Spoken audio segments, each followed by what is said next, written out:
അല്ലാഹു തആല കുബടന്ന് പറഞ്ഞു കൊടുക്കുന്ന മോനെ, ഒരു വാപ്പയ്ക്ക് തന്റെ മക്കളോടുള്ള ഒന്നാമത്തെ കടമ എന്തെന്നറിയോ? അല്ലാഹുവിനെ ഭയന്ന് ജീവിക്കുന്ന ഒരു പെണ്ണിനെ ഉമ്മയായി കൊടുക്കല് വാപ്പാടെ കടമയാണെന്ന് നബിയുനാ റസൂലുള്ളാഹി സ്വല്ലല്ലാഹു അലൈഹി വസല്ലമ തങ്ങൾ പറയുന്നു. ഒരു വാപ്പയ്ക്ക് തന്റെ മക്കളോടുള്ള ഒന്നാമത്തെ കടമ അള്ളാനെ പേടിയുള്ള ഒരു പെണ്ണിനെ ആ കുട്ടികൾക്ക് ഉമ്മയായിട്ട് കൊടുക്കണം. ഒരു മുസ്ലിമായ അല്ലാഹുവിനെ ഭയന്ന് ജീവിക്കുന്ന ഒരു പെണ്ണിനെ വേണം തന്റെ മക്കൾക്ക് ഉമ്മയായിട്ട് കൊടുക്കാൻ. ഈ കുട്ടിയോട് ഉമർ ഇബ്നുൽ ഖത്താബ് റളിയല്ലാഹു തആല അൻഹു ചോദിച്ചു, നിന്റെ ഉമ്മയാരാ, നിന്റെ ഉമ്മയാരാ? ആ കുട്ടി പറഞ്ഞ മറുപടി, വീട്ടിൽ ഒരെണ്ണം നിൽക്കുന്നുണ്ട്, എവിടുന്ന് വന്നയാന്നറിയില്ല, ഉപ്പ നിക്കാഹ് പോലും കഴിച്ചിട്ടില്ല, അടിച്ചോണ്ട് വന്നതാ, നമ്മുടെ സ്വന്തം മുസ്ലിം പോലുമല്ല. എന്റെ പ്രിയപ്പെട്ട സഹോദരങ്ങളെ, അങ്ങനെയുള്ള ഒരു പെണ്ണാണ് എന്റെ ഉമ്മ എന്ന കുട്ടി പറഞ്ഞു കൊടുക്കുമ്പോ ഞാനും നിങ്ങളും ചിന്തിക്കേണ്ടത്, നല്ല മക്കള് വെറുതെ ഉണ്ടാകില്ല. നല്ല മക്കൾ ഉണ്ടാകണമെങ്കിൽ അതിനൊരുപാട് പരിശ്രമമുണ്ട്. അള്ളാഹു പഠിക്കാൻ ഭാഗ്യം നൽകി അനുഗ്രഹിക്കുമാറാകട്ടെ. ഇപ്പൊ ഉദാഹരണം ഞാൻ ചോദിക്കട്ടെ, ഞാൻ ഈ വഅദ് പറയുന്ന സ്റ്റേജിന്റെ മുമ്പിൽ ഒരു വാഴ വെച്ചു, സങ്കല്പിക്കുക. വാഴ വെച്ചു, വാഴ കുലച്ചു. വാഴ കുലച്ചു കഴിയുമ്പോ പോയി നോക്കുമ്പോ ഉദ്ദേശിച്ചതുപോലെ കൊലയായിട്ടില്ല. ഉടനെ കല്ലമ്പലത്ത് പോയിട്ട് നല്ല വളം മേടിച്ചു, 2 ചാക്ക് വളം കൊണ്ടുവന്ന് ഈ കാണുന്ന കൊലച്ചു നിൽക്കുന്ന വാഴയുടെ ചുവട്ടിൽ ഇങ്ങനെ ഒഴിക്കുന്നുണ്ട്, ഇടുന്നുണ്ട്. രാവും പകലും വെള്ളം ഒഴിക്കുന്നുണ്ട്. ഒഴിച്ചാൽ, വളവിട്ട് കൊടുത്താൽ ഈ കൊലച്ച കൊല നല്ല കൊലയാകുമോ? നിങ്ങൾ എന്താ വെടി കൊണ്ടതുപോലെ ഇരിക്കണ പറമനുഷ്യന്മാരെ? ഈ കൊലച്ച കൊല നല്ല കൊലയാകുമോ? നിങ്ങളെല്ലാവരും ഒന്ന് എഴുന്നേറ്റ്. കൊലയ്ക്കുന്നൊക്കെ പോട്ടെ, നിങ്ങളൊന്ന് മുമ്പോട്ട് കയറിയിരുന്ന് എല്ലാവരും. ഞാനേ ഇരിക്കുക, എന്നവനെ നിങ്ങളൊന്ന് ഒത്തല്ലിങ്ങൾ നിങ്ങളിരുന്ന മക്കളുടെ നിങ്ങൾ ഒരുപാട് കയറി ഇരിക്കണ്ടപ്പ ചെവി പോകും കേട്ടാ. ഒന്ന് കുറച്ച് കയറിയിരുന്നോളി. മോനെ ഇത്തിരി പുറകോട്ടിരുന്ന ക്യാമറ ഇങ്ങനെ തട്ടിക്കളഞ്ഞേക്കല്ലേ. കളിക്കുന്ന സാധനത്തിലൊന്നും ഇപ്പം കയറിയേക്കരുത്. ഇന്ന് നിങ്ങൾക്ക് വേണ്ടിയ വയത് പറയട്ടെ, കയറിയിരുന്നോ? ഇരിക്കുക. അള്ളാഹു നമ്മുടെ മജ്‌ലിസ് പരിപൂർണമായി സ്വീകരിക്കുമാറാകട്ടെ. എന്നിട്ട് നോക്കിക്കേ, ഈ കൊലച്ച് നിൽക്കുന്ന വാഴയുടെ ചുവട്ടിൽ വളവും വെള്ളവും ഒഴിച്ചു കൊടുത്താൽ ഈ കൊലച്ച് നിൽക്കുന്ന കൊല നല്ല കൊലയാകുമോ? ആകുമോ? അപ്പൊ ആദ്യം എന്ത് ചെയ്യണമായിരുന്നു? നിങ്ങൾ എന്താ മിണ്ടായിരിക്കണം? പറചങ്ങന്മാർ എന്ത് ചെയ്യണം? പ്രസിഡന്റ്, ആദ്യം എന്ത് ചെയ്യണമായിരുന്നു? നല്ല കന്ന് വാങ്ങണം, കൊണ്ടുവന്ന് വളവും വെള്ളമൊക്കെ ഒഴിച്ചു കൊടുക്കണില്ലേ? അങ്ങനെ അല്ല. നല്ല കന്നു വാങ്ങലല്ല, വെള്ളമൊടിച്ചു കൊടുക്കലും വളവിടലൊന്നുമല്ല. ആദ്യം ചെയ്യേണ്ടത് എന്തെന്നറിയോ? എടാ, ഇവിടെ വാഴ വെച്ച കിളിക്കുന്ന സ്ഥലമാണെന്ന് നോക്കണം, മണ്ണ് നോക്കണം. ഒരു യഥാർത്ഥ കർഷകന് മണ്ണ് നോക്കിയാൽ അറിയാം. എന്റെ പ്രിയപ്പെട്ടവരെ, ഞാൻ ഉദാഹരണം പറഞ്ഞതാണ്. എന്തിനാണിത് പറഞ്ഞതെന്നറിയോ? അല്ലാഹുവിന്റെ പരിശുദ്ധമായ ഖുർആൻ എവിടെന്ന് പറയുകയാ, വൽ ബലദു തയ്യിബു യഖ്റുജു നബാതുഹു ബിഇദ്നി റബ്ബി. അല്ലാഹുവിന്റെ വിശുദ്ധമായ ഖുർആൻ എവിടെന്ന് പറയുകയാ, എന്റെ പ്രിയപ്പെട്ട പെങ്ങളെ, അല്ലാഹുവിന്റെ ഖുർആൻ പറയുന്ന നിന്റെ ഭാര്യ ആരാണെന്നറിയുമോ? ചെറുപ്പക്കാരാ, നിസാഉകും ഹർസുൽ ലക്കും വഅതു ഹർസകും. അല്ലാഹുവിന്റെ പരിശുദ്ധമായ ഖുർആൻ എവിടെന്ന് പറയുന്ന നിന്റെ ഭാര്യ നിന്റെ കൃഷിയിടമാണ്. ആ നല്ല കൃഷിയിടത്തിൽ നീ വിത്തിട്, നിനക്ക് നല്ല വിളവ് കിട്ടുമെന്ന് ഖുർആൻ പറയുമ്പോ നല്ല മക്കളെ വെറുതെ കിട്ടില്ല. നല്ല ഉമ്മമാരുടെ മടിത്തട്ടിലാണ് നല്ല മക്കൾ വളരുന്നത്. അള്ളാനെ പേടിച്ച് ജീവിക്കുന്ന, അള്ളാനെ ഭയന്ന് ജീവിക്കുന്ന മാതാപിതാക്കളുണ്ടല്ലോ, ആ നല്ല ഉമ്മമാരുടെ മടിത്തട്ടിലാടോ നല്ല മക്കൾ വളരുന്നത്. അല്ലാതെ ചുമ്മാതെയല്ല. ഉമ്മമാര് വളർത്തിയ ഒരു മക്കളും ഇന്ന് വരെ തലതിരിഞ്ഞു പോയിട്ടില്ല. അള്ളാനെ പേടിയുള്ള നല്ല മാതാവും പിതാവും വളർത്തിയ മക്കളുണ്ടല്ലോ. എത്രയോ ചരിത്രങ്ങൾ നിങ്ങൾ എടുത്ത് വായിച്ചു നോക്കണോ. പ്രവാചകന്മാരുടെ ചരിത്രമുണ്ടല്ലോ, സ്വഹാബത്തിന്റെ ചരിത്രമുണ്ടല്ലോ, താബീങ്ങളും ഇമാമുമാരും ഔലിയാക്കന്മാരും സയ്യിദന്മാരും പണ്ഡിതന്മാരും. എന്തിനാ ഈ പാവല്ലയും നീ കാണുന്ന നിങ്ങളുടെ പരിസരങ്ങളിൽ നിങ്ങൾ ആദരിക്കുകയും നിങ്ങളെ ബഹുമാനിക്കുകയും ചെയ്യുന്നവരുടെ മാതാപിതാക്കളുടെ ചരിത്രമെടുത്ത് എടുത്ത് വായിച്ചു നോക്ക്. അവരല്ലാനെ പേടിയുള്ളവരാ, അവരല്ലാനെ ഭയന്ന് ജീവിച്ചവരാ. ഒരു നല്ല ഉമ്മയുടെ മടിത്തട്ടിലാണ്, ഈമാനുള്ള ഒരു പെണ്ണിന്റെ മടിത്തട്ടിലാണ് നല്ല മക്കള് വളരുന്നത്. എന്റെ പ്രിയപ്പെട്ടവരെ, എത്ര ചരിത്രമാണ് നിങ്ങൾക്ക് വേണ്ടത്? പെട്ടെന്ന് മനസ്സിലാകാൻ ഒരു ചരിത്രം പറയട്ടെ. സാബിത്ത് ബിൻ ഇബ്രാഹിം എന്ന് പറയുന്ന ഒരു ചെറുപ്പക്കാരനുണ്ടായിരുന്നു. അല്ലാഹനെ വല്ലാത്ത പേടിയാണ്. യുവത്വത്തിന്റെ നടുവിലൂടെ നടന്നു പോകുന്ന സാബിത്ത് ബിൻ ഇബ്രാഹിം എന്ന് പറയുന്ന ചെറുപ്പക്കാരൻ അല്ലാഹുവേ ഹലാലാണെന്ന് ഉറപ്പുള്ള ഭക്ഷണമല്ലാതെ മറ്റൊരു ഭക്ഷണവും കഴിക്കാത്ത ചെറുപ്പക്കാരൻ അല്ലാഹനെ വല്ലാത്ത പേടിയാ. ആ സാബിത്ത് ബിൻ ഇബ്രാഹിം എന്ന് പറയുന്ന ചെറുപ്പക്കാരൻ ഭക്ഷണം കഴിച്ചിട്ട് ദിവസങ്ങളായി. പടച്ചവനെ, വിശപ്പ് സഹിക്കാൻ കഴിയാതെ വീട് വിട്ട് വെളിയിലേക്ക് ഇറങ്ങുകയാ. ആരെങ്കിലും ഒരു നേരത്തെ ഭക്ഷണം തന്നാലോ സാബിത്ത് തെരഞ്ഞു നടക്കുകയാണ്. പകലുകൾ രാവും മുതൽ വൈകുന്നേരം വരെ തെരഞ്ഞു നടക്കുകയാ. ഒരാൾ പോലും അവിടെ നിന്ന് ഭക്ഷണം കൊടുത്തില്ല. സാബിത്ത് ബിൻ ഇബ്രാഹിം എന്ന് പറയുന്ന ചെറുപ്പക്കാരന് നടക്കാൻ കഴിയാതെ ഒരു പുഴയുടെ ചാരത്തുകൂടെ നടന്നു വരുമ്പോ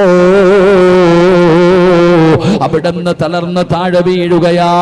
സാബിത്ത് തളർന്ന് താഴെ വീഴുകയാ. പടച്ചവനെ, നടക്കാൻ കഴിയുന്നില്ല. ആ പുഴയുടെ ചാരത്ത് തളർന്നു കിടക്കുമ്പോ വെള്ളത്തിലൂടെ ഒരു പഴമിങ്ങനെ ഒഴുകി വരികയാ. വെള്ളത്തിലൂടെ ഒരു ആപ്പിളിങ്ങനെ ഒഴുകി വരികയാണ്. സാബിത്ത് ഭക്ഷണം കാണുകയാണ്. പട്ടിണിയാട് ഭക്ഷണം കഴിച്ചിട്ട് ദിവസങ്ങളായി. ആ വെള്ളത്തിലൂടെ ഒഴുകി വരുന്ന പഴം കണ്ടപ്പോ സാബിത്ത് ബിൻ ഇബ്രാഹിം എന്ന് പറയുന്ന ചെറുപ്പക്കാരൻ ആ പഴമങ്ങ് ആർത്തിയോടെ എടുക്കുകയാ.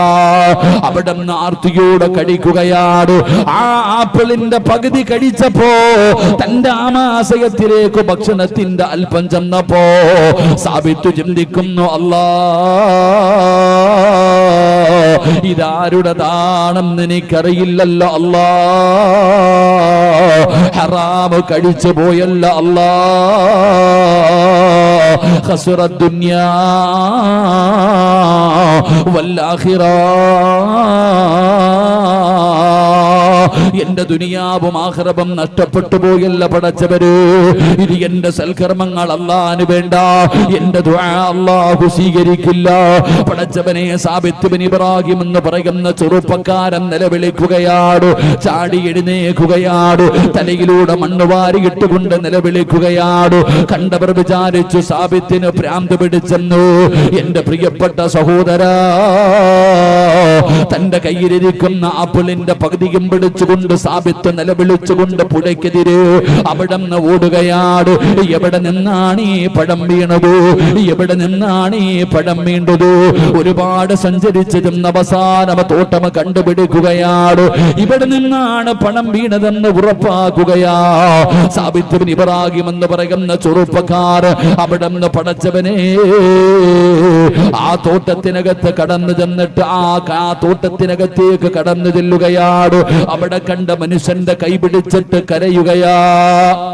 എനിക്ക് പൊരുത്തം തരണം, അറിയാതെ കഴിച്ചു പോയതാണ്, വിശപ്പിന്റെ കാഠിന്യത്താല് കഴിച്ചു പോയതാണ്, എനിക്ക് പൊരുത്തം തരണേ എന്ന് പറഞ്ഞുകൊണ്ട് പൊട്ടിക്കരയുമ്പോ ആ മനുഷ്യൻ പറഞ്ഞു, സാബിത്തേ, പൊരുത്തം തരാൻ എനിക്ക് അവകാശമില്ല. കാരണം ഞാൻ ഈ തോട്ടത്തിന്റെ മുതലാളിയല്ല, തൊഴിലാളിയാ.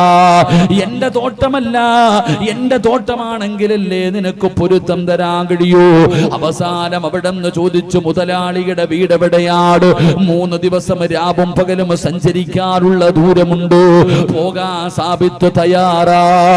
എന്റെ കയ്യിലിരിക്കുന്ന ആപ്പിളിന്റെ പകുതിയുടെ പൊരുത്തം ചോദിക്കാറ്, എത്ര നാള് സഞ്ചരിക്കാനും ഞാൻ തയ്യാറാണ്. പടച്ചവനെ, സാബിത്ത് യാത്രയാകുകയാണ്. ദിവസങ്ങളോളം സഞ്ചരിച്ചു. ഈ തോട്ടത്തിന്റെ മുതലാളിയുടെ വീടിന്റെ മുമ്പിലെത്തി. ആ പ്രായം ചെന്ന മനുഷ്യനെ കണ്ടപ്പോ സാബിത്ത് എന്ന് പറയുന്ന ചെറുപ്പക്കാരെ കരഞ്ഞുകൊണ്ട് പൊരുത്തം ചോദിക്കുകയാ. നടന്ന സംഭവങ്ങൾ മുഴുവനും പറഞ്ഞു കൊടുക്കുകയാണ്. ഇത് കേട്ടപ്പോ ആ പ്രായം ചെന്ന മനുഷ്യൻ ചിന്തിക്കുന്നു, അല്ലാ, ഇവന് സാധാരണ ഒരു ചെറുപ്പക്കാരനല്ല, ഇവന് സാധാരണ ഒരു ചെറുപ്പക്കാരനല്ല. അങ്ങനായിരുന്നെങ്കിൽ ഇവിടെ വരെ വരില്ലായിരുന്നു. ആ മനുഷ്യൻ പറഞ്ഞു, സാബിത്തേ, പൊരുത്തം തരണമെങ്കിൽ ഒരു കണ്ടീഷൻ ഉണ്ട്. എനിക്കൊരു പൊന്നുമോളുണ്ട്, നീ അവളെ വിവാഹം കഴിക്കണം. അവൾക്ക് കണ്ണ് കാണൂല, അവൾക്ക് ചെവി കേൾക്കൂല, അവളുടെ കാലിന് സ്വാധീനമില്ല. അങ്ങനെയുള്ള എന്റെ മകളെ നീ വിവാഹം കഴിച്ചാ നിനക്ക് പൊരുത്തം തരാ. സാബിത്ത് എന്ന് പറയുന്ന യുവത്വത്തിന്റെ നടുവിലൂടെ നടന്നു പോകുന്ന സുന്ദരനായ ചെറുപ്പക്കാർ അവിടെ നിന്ന് ചിന്തിച്ചു, റബ്ബേ, ദുനിയാവല്ലേ ആഖിറമല്ലേ വേണ്ടത്, സ്വർഗമല്ലേ വേണ്ടത്, അല്ലാഹുവിന്റെ മുമ്പിൽ പോകേണ്ടവനാണല്ലോ. സാബിത്ത് അവിടെ നിന്ന് വിവാഹത്തിന് സമ്മതിക്കുകയാണ്. കല്യാണം കഴിഞ്ഞു, വിവാഹം കഴിഞ്ഞു.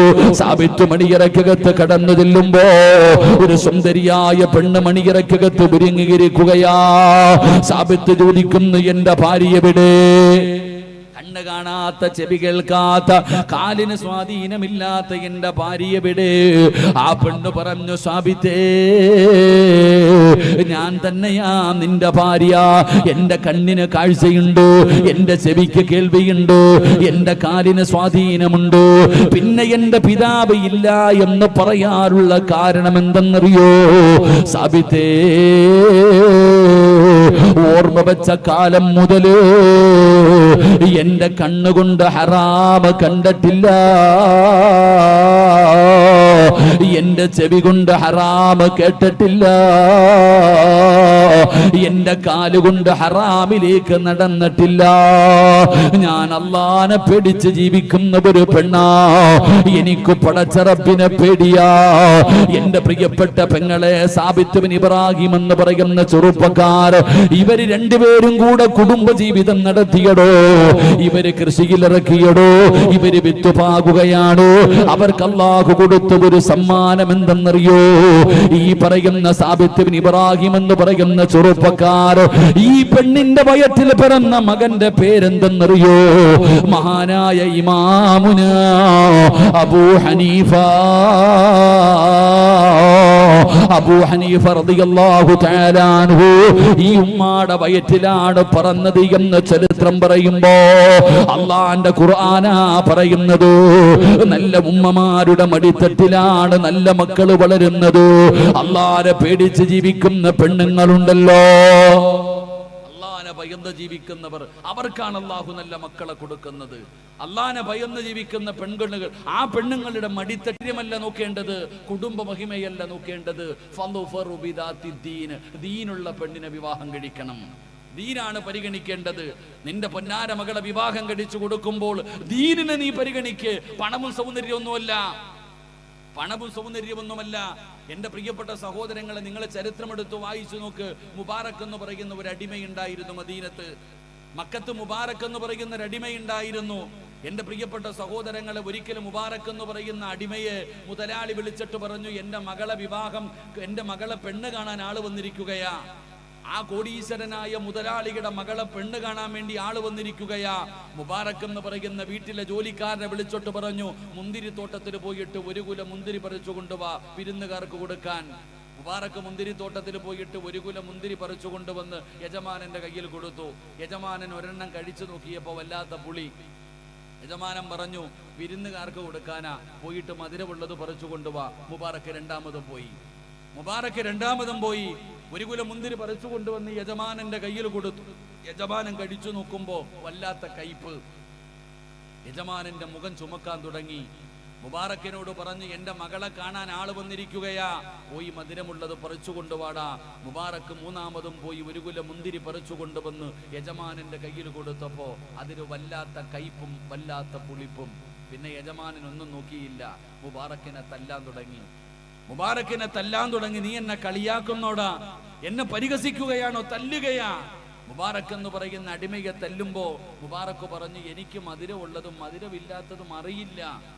10 വർഷമായില്ലേടാ നീ ഇവിടെ ജോലി ചെയ്യുന്നു, 10 കൊല്ലമായില്ലോ ഈ മുന്തിരിത്തോട്ടത്തിൽ നീ ജോലി ചെയ്യുന്നു, നിനക്ക് മധുരമുള്ളതും മധുരമില്ലാത്തതും അറിയില്ലേടാ എന്ന് പറഞ്ഞ് തല്ലുമ്പോ മുബാറക് എന്ന് പറയുന്ന അടിമ പറയുകയാ, എനിക്കറിയില്ല. 10 വർഷമായിട്ട് ഞാൻ ഈ മുന്തിരിത്തോട്ടത്തിൽ ജോലി ചെയ്യുന്നുണ്ട്, എന്നോട് നിങ്ങൾ നോക്കാനേ പറഞ്ഞുള്ളൂ, തിന്നാൻ പറഞ്ഞോ? 10 വർഷം ഈ മുന്തിരിത്തോട്ടം ഇത് നോക്കാനുള്ള അനുവാദം എനിക്ക് തന്നിട്ടുണ്ട്, തിന്നാനുള്ള അനുവാദം നിങ്ങൾ തന്നോ? ഈ 10 വർഷത്തിന്റെ ഇടയിൽ താഴെ വീണ ഒരു മുന്തിരി പോലും ഞാനെടുത്ത് കഴിച്ചിട്ടില്ല. കഴിച്ചാലല്ലേ മധുരമുള്ളതും മധുരമില്ലാത്തതും എനിക്കറിയൂ. അള്ളാഹു നമുക്ക് ഈമാൻ നൽകി അനുഗ്രഹിക്കുമാറാകട്ടെ. 10 വർഷം ഒരു മുന്തിരിത്തോട്ടത്തിൽ ജോലി ചെയ്തിട്ട് താഴെ വീണ ഒരു മുന്തിരി പോലും ആ ചെറുപ്പക്കാരൻ എടുത്ത് കഴിച്ചിട്ടില്ലെങ്കിൽ ആ മനുഷ്യൻ ആരാണെന്ന് ചിന്തിച്ചു നോക്ക്. അള്ളാഹു നമുക്ക് ഈമാൻ നൽകുമാറാകട്ടെ. അള്ളാഹു നമുക്ക് ഈമാൻ നൽകുമാറാകട്ടെ. ഗൾഫിൽ പോയിട്ട് അറബിയെ എത്തീങ്കാനയിലാക്കിയിട്ട് വരുന്ന കാലമല്ലേ. പാവപ്പെട്ടവൻ ഇവിടെ നിന്ന് എങ്ങനെയും കഷ്ടപ്പെട്ട് ഗൾഫിൽ പോകും, അറബി ഇപ്പൊ എത്തീങ്കാനയില്ല, ഇവിടെ ബസ്സും കാറും വീടുമായിട്ട് നടക്കാം. അതാണ് നമ്മുടെ അവസ്ഥ. എൻ്റെ പ്രിയപ്പെട്ട സഹോദരങ്ങളെ, നമ്മൾ ചിന്തിക്കേണ്ടത് ഇവിടെ പള്ളിയുടെ മൂത്രപ്പരയുടെ മുമ്പിലിട്ടിരിക്കുന്ന ചെരുപ്പിന്റെ മൂക്ക് വെട്ടിയിട്ടിരിക്കുക, അടിച്ചുകൊണ്ട് പോകാതിരിക്കാൻ. അള്ളാഹു നമ്മളെ കാത്തിരക്ഷിക്കുമാറാകട്ടെ. ആമീൻ പറയടോ, അല്ലാഹു ഈമാൻ നൽകുമാറാകട്ടെ. പള്ളിയിലെ ബാത്റൂമിന്റെ മുമ്പിൽ കിടക്കുന്ന ചെരുപ്പിന്റെ മൂക്ക് വെട്ടിയിട്ടിരിക്കല്ലേ, എന്തിന്? ചിലപ്പോൾ അത് എടുത്തോണ്ട് പൊക്കളയും. വെള്ളിയാഴ്ച ജുമാ നിസ്കാരം കഴിഞ്ഞ് പള്ളിയുടെ വെളിയിലിറങ്ങും. ജുമാഅത്തു ഹജ്ജുൽ ഫുഖറാഇ വൽ മസാകീൻ വഈദുൽ മുഅ്മിനീൻ. ഇറങ്ങി പോകുമ്പോ അവന്റെ കാലിന് പരുവുള്ളതിട്ടുണ്ട് പൊക്കളയും. അല്ലാഹു നമുക്ക് ഈമാൻ നൽകുമാറാകട്ടെ. ഇതാ നമ്മുടെ അവസ്ഥ.